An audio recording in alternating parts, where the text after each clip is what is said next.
Hello po mga kababayan, si Dante Maravillas. Martial law na yung pinapakalak ng mga DDS. Yan yung post ngayon ni Mo Caozon. Martial law. Yung DDS retired general kasi po, si Romeo Poquis, kinasuhan ng inciting to sedition, rebellion. Pero naka-bail po siya. Ayan Retired Air Force General Poquis post bail in inciting to sedition case. After mga kababayan na pusasan mula sa pagbakasyon sa ibang bansa, sinalubong ng mga taga CIDG sa NAIA, pinusasan kanina. O diba? Ngayon, because of that, ito na yung pinapakalat ng mga DDS, martial law na daw. Kung ano-ano na lang yung inaakusan ninyo, paano nagka-martial law? Ang martial law po, kailangan may presidential proclamation. May narinig kayong presidential proclamation of martial law? Masyado kayong palibasa, mahilig kayo sa pagpakalat ng fake news. Kinasuhan si Poquis ng inciting to sedition, rebellion. Yan kasi walang tigil sa pag-udyok sa mga mamamayan na mag-alsa, including the military. Inudyukan niya Napakalinaw. Ngayon, sa korte na lang siya magpaliwanag. Pagkatapos ngayon, sasabihin ninyo, martial law na.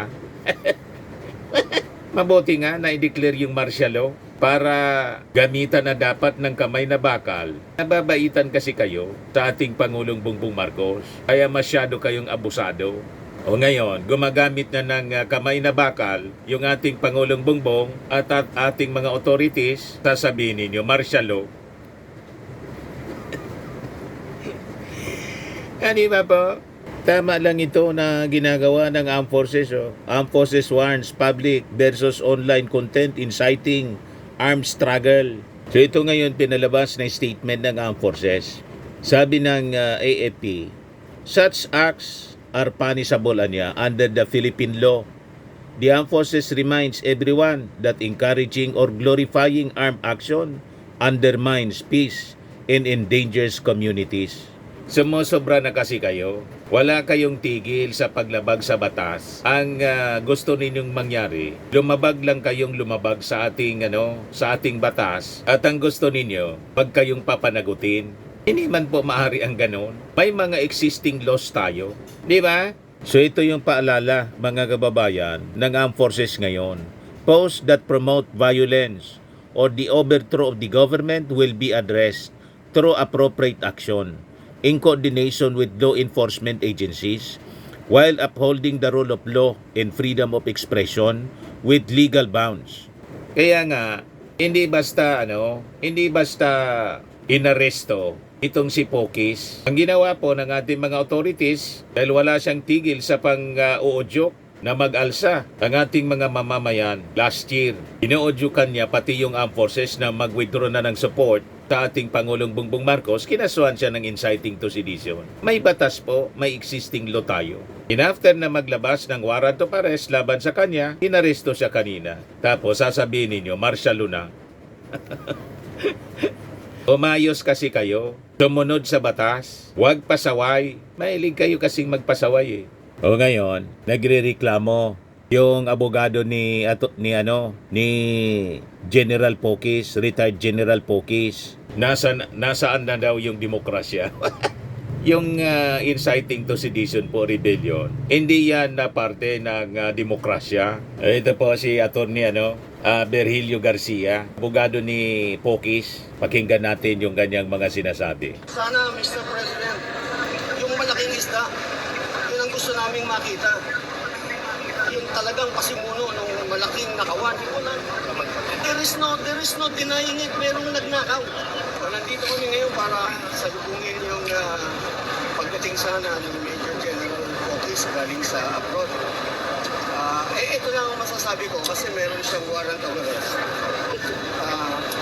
Yung aarestuhin, akala namin yung malaking isda, hindi yung retired Armed Forces of the Philippines officer, no? Ito lang. Retired officer si General Poquis. General officer. Medal officer ng Armed Forces of the Philippines. Tapos kakasuhan nila ng inciting to sedition, inciting to rebellion. Kailangan ba naming guluhin ang taong bayan para gawin namin yung kinatatakutan nilang maaaring mangyari? Hindi namin kailangan i-incite yung mga tao para magrebelde, para lumaban sa pamahalaan. Ang inilalaban namin, pananagutan ng mga nagkasala. Maliwanag naman na may kasalanan eh. Bakit hindi yun ang panagutin nila?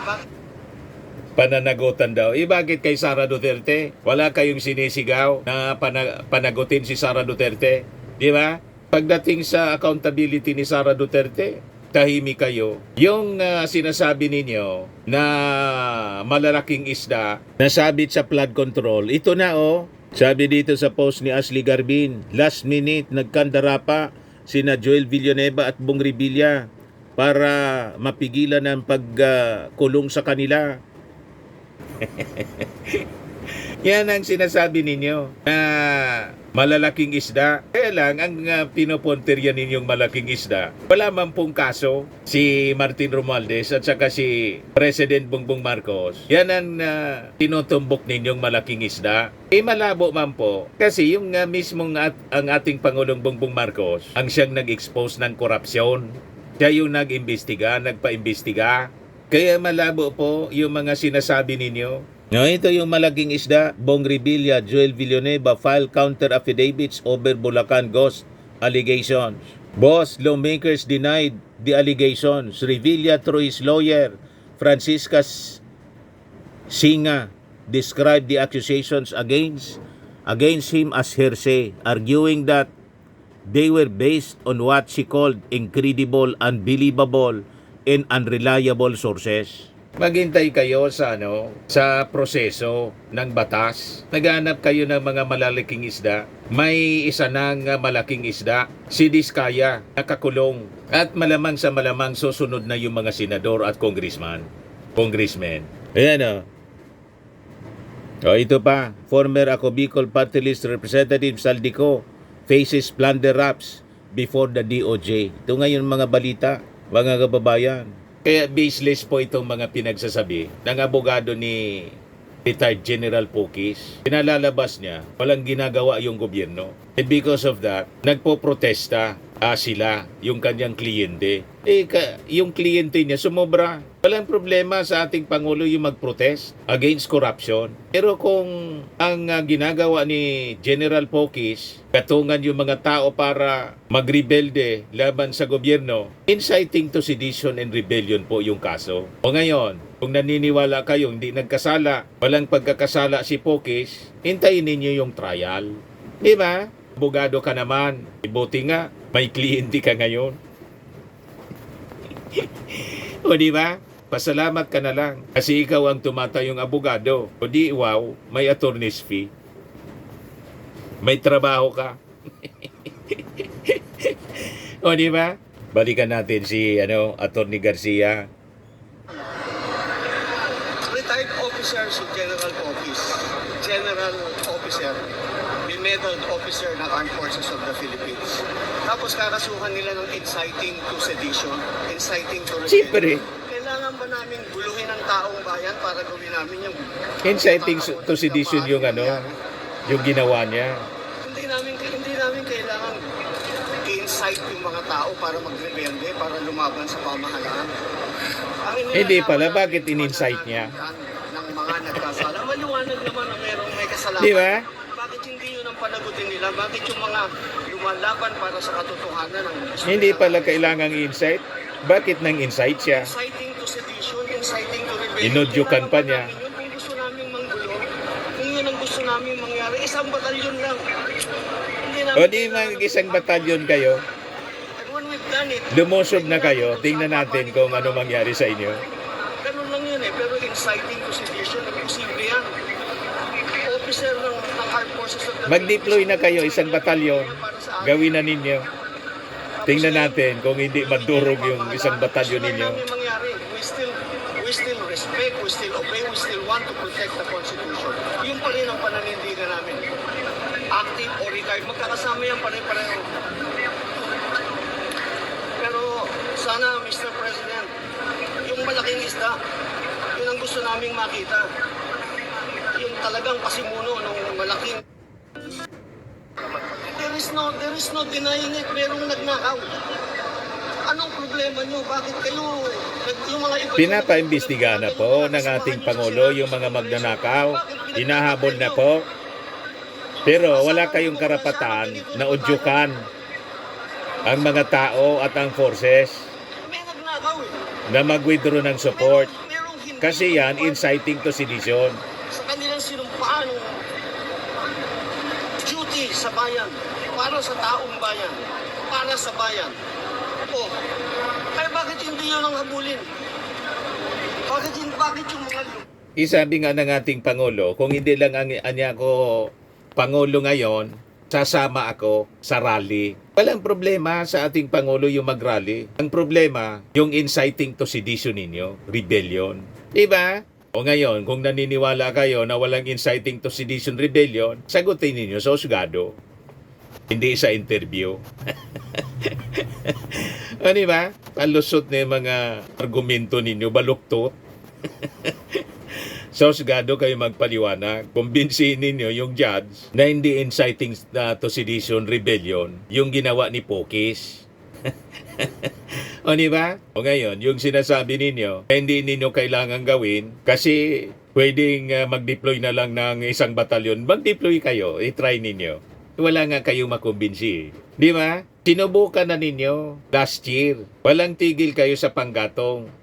Di ba, sinupalpal kayo ng armed forces? O ngayon, kinasuhan kayo. Yung kliyente ninyo, kinasuhan. Ang tamang aksyon, sagutin ninyo sa husgado. Ginagawa ninyo, pinagpapatuloy ninyo yung mga propaganda ninyong walang kakwenta-kwenta, wala mang maniwala sa inyo. Ang ultimate ninyo kasing objective, iupo si Sara para yung mga kaalyado ninyong sangkot sa korupsyon, hindi na maimbestigahan. Makalusot sa pananagutan. Yan ang malinaw dyan eh. Lumalaban daw sila sa katarungan. Boses na namatayan dahil sa baha. Hindi yun makakibo, tahimik. Inilalaban namin para magkaroon sila ng hustisya.